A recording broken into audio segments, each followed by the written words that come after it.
Hey guys, welcome back to the Prosto English podcast. This September, we will start English courses for all levels, from beginner to advanced. Usually, I organize courses 3 times a year in winter, in summer, and in fall. But this upcoming winter, I've decided to spend time a little differently, recharge properly, and take some real time off work. So we will have courses starting in September and then only in May 2027. It's going to be quite a long break for me, which is why I decided to make this fall course extra special and memorable. And I came up with the idea of making it all about the vibe of the 2000s and early 2010s. We will go back to the times of button phones, CD players, paper magazines, film cameras, and first digital cameras.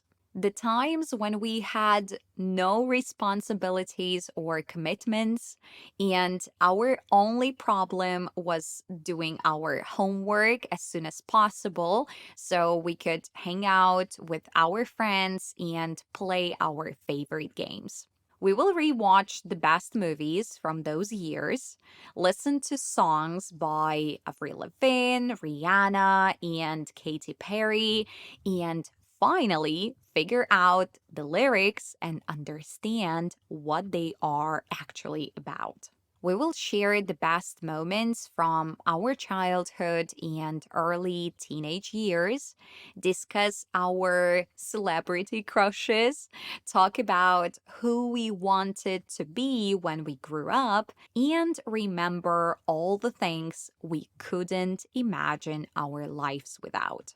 It won't be just a useful course for boosting your language skills.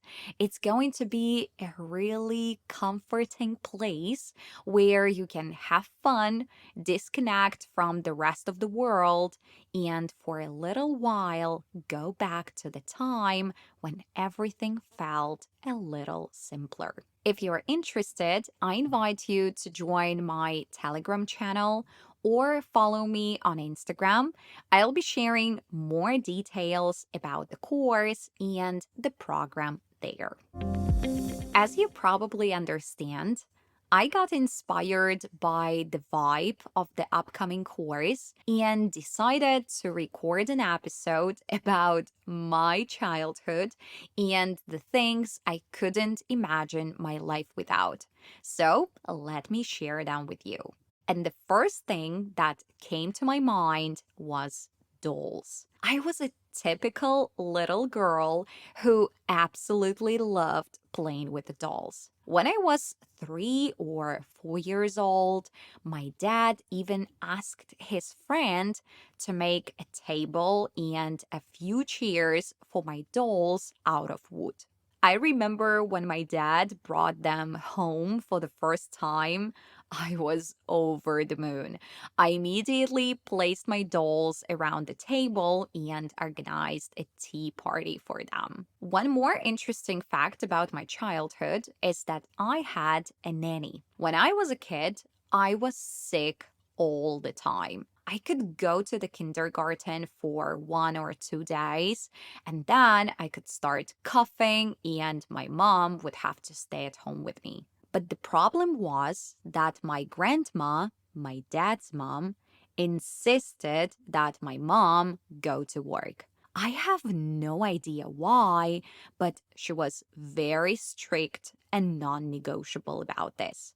And that's why my mom had to find a nanny for me. It was very expensive, so my mom basically spent her entire salary on the nanny, but at least I hope my grandma was satisfied. But anyway, this nanny was literally the best nanny in the world.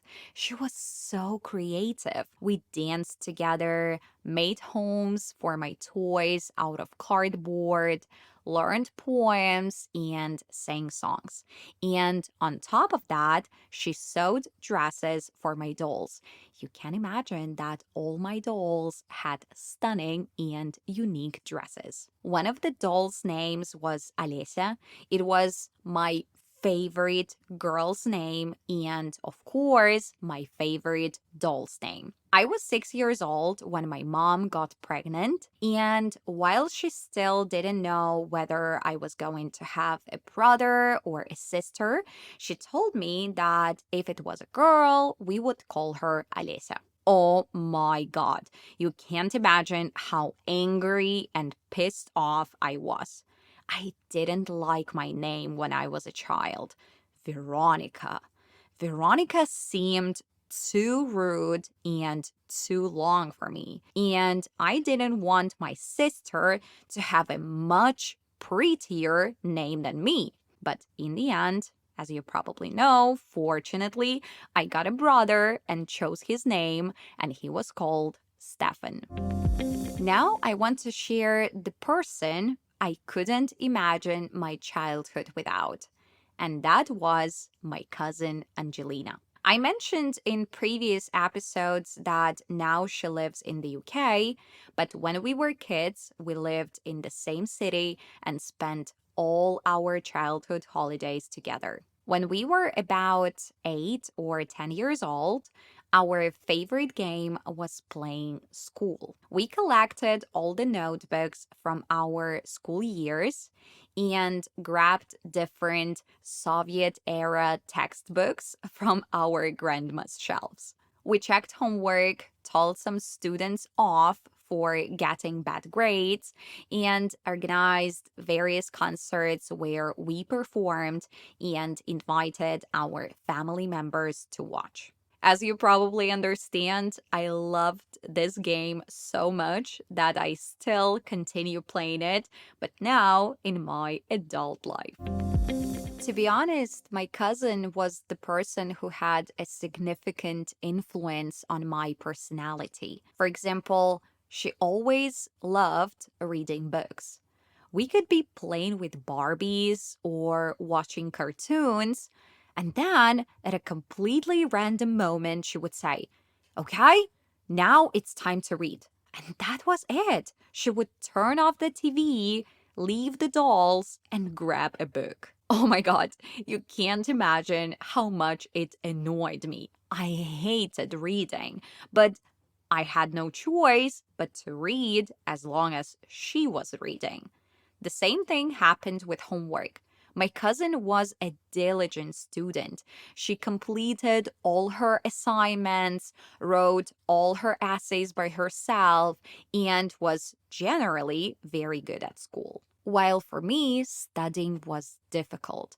I didn't understand the point of going to school and wanted to finish it as soon as possible. But she was an excellent example for me, and I wanted to be more like her and reach her level. That's why I also started doing my best, especially in middle school and then in high school. And in the end, I finished school with an average grade of 9.6. It was a very high score, and I was truly proud of myself. One more thing that both my cousin and I couldn't imagine our childhood without was pocket money from our grandparents. They didn't give us much, but every time they did, it made us so excited and we immediately went to the market to buy something. When we were in primary school, of course, we spent everything on candy. Maybe you remember those candies that looked like bracelets. You could wear the bracelet and bite off a little candies one by one until it was gone. In addition to that, our favorite candies were candy cigarettes. We felt so grown up when we bought them and imagined that we were smoking.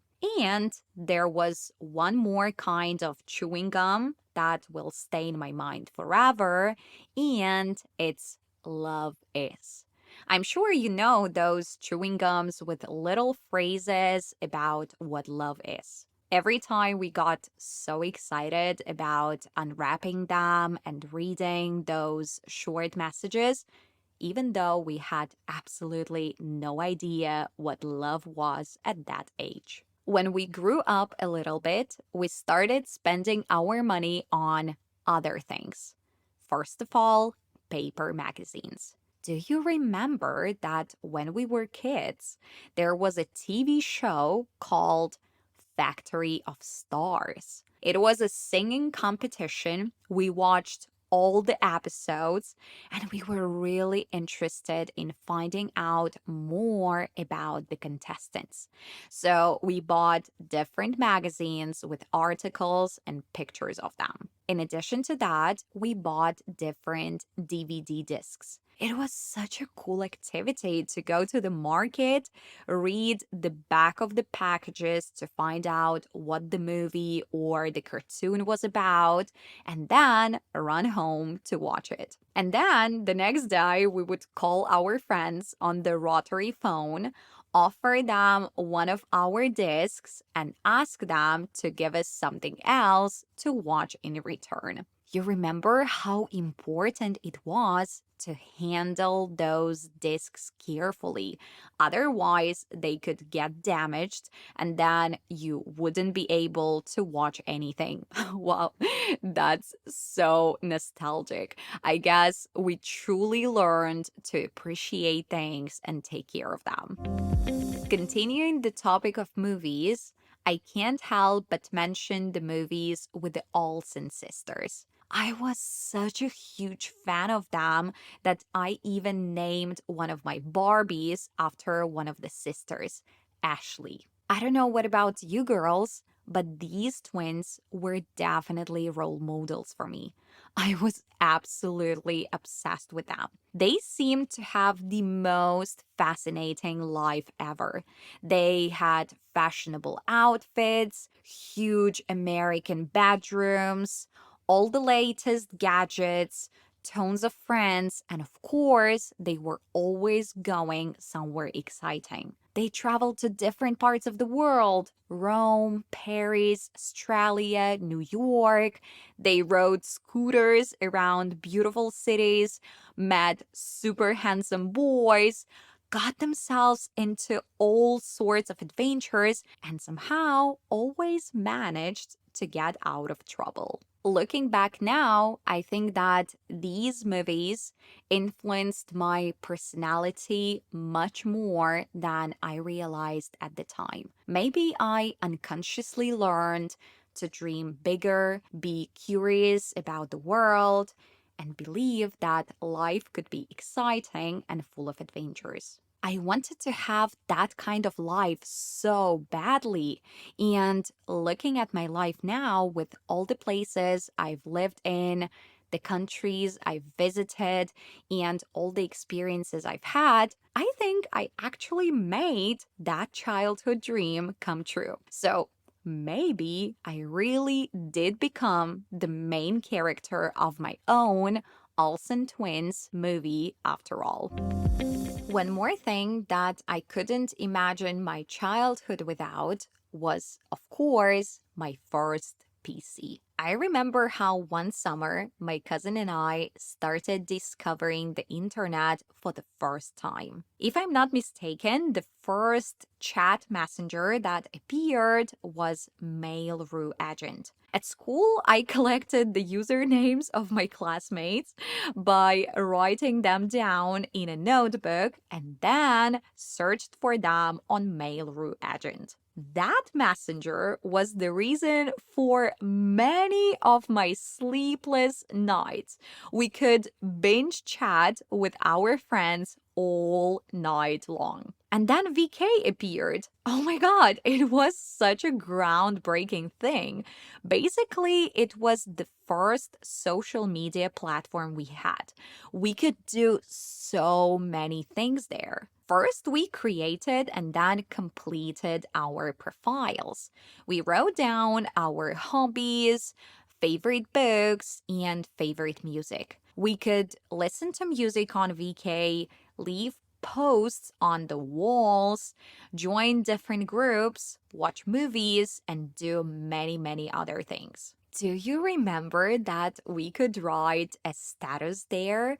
It was always something silly but truly mysterious. For example, I'm hard to find, easy to lose, and impossible to forget. And then we could add our relationship status. Most of us had either single or it's complicated. I remember that when I got my first boyfriend, he immediately asked me to change our relationship status on VK.